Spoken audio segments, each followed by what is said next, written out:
Hello, it's Aisha Hilton here from Practical Wisdom, and today I wanted to talk about something that I'm really passionate about that I've been using for about 20 years or more even, and it's called Ho'oponopono, and it involves four sentences that I believe can change people's lives.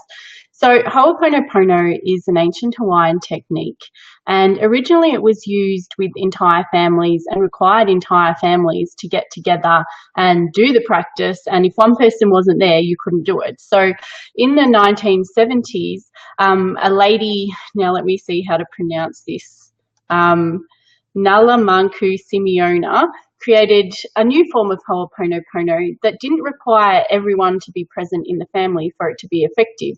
And this is called self-identity Ho'oponopono, and it just involved you, the person, saying four simple sentences to transform your world and to transform yourselves. Now, many of you may have heard of Ho'oponopono. You might not be able to spell it and maybe not even pronounce it. It's taken me a while. I can now spell it, but and I can definitely pronounce it. But it's so Ho'oponopono. And then, interestingly enough, one of Nalamanku Simeona's students, Dr. Hugh Len, wrote a book called Zero Limits with Joe Vitale, and you might know of Joe Vitale's work. And in that book, they talked about Ho'oponopono, and people had a lot of success with it. Interestingly enough, Dr. Hugh Len used this when he was a new psychologist working in the Hawaiian state hospital system. Apparently, and this is what's been told publicly, is that he worked on a ward that was for the criminally insane. It was very violent. It was sort of a place where no one wanted to work. Sorry, I've got hair in my mouth. So no one wanted to work there because it was so violent, and the staff were terrified, and the inmates or patients couldn't have any visitors because they were so violent, and they were shackled. I don't know if that's the right word for the 1970s, but they were restrained, I guess you'd say. And what he did as a new psychologist is practice the Ho'oponopono self-identity, and he took each of their files, read them, and just said the four sentences over and over. And apparently within a few years, the whole ward had closed down because everyone had, returned to their natural state of being and were no longer violent criminals. I have sadly since found out that there's some question marks around this, and I was a bit disturbed when I was first reading up and researching about Ho'opono for a podcast that I wanted to do. And I thought, well, the truth is that regardless of what happened with Dr. Hugh Len, it does work, and it's worked for me. So I can only base it on my own personal experience and on the experiences of people that I know. So what are these four simple sentences? And believe me, they're very, very, very simple.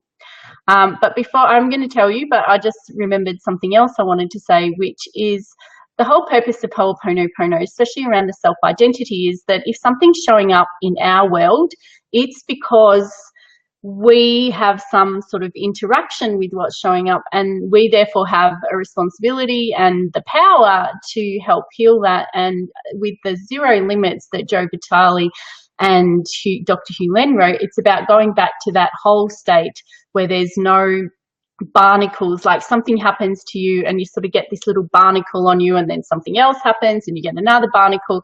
So what we're doing is stripping back all of those barnacles back to our pure state of being. So that's why I love Ho'oponopono, and I've used it personally myself for, as I said earlier, 20 years, and I've had profound results, and sometimes more subtle results.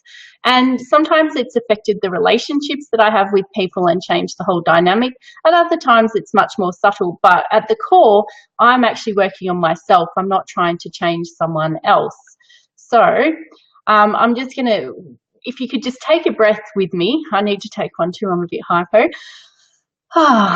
And just come back into your body and just listen to these four statements and just see how it makes you feel.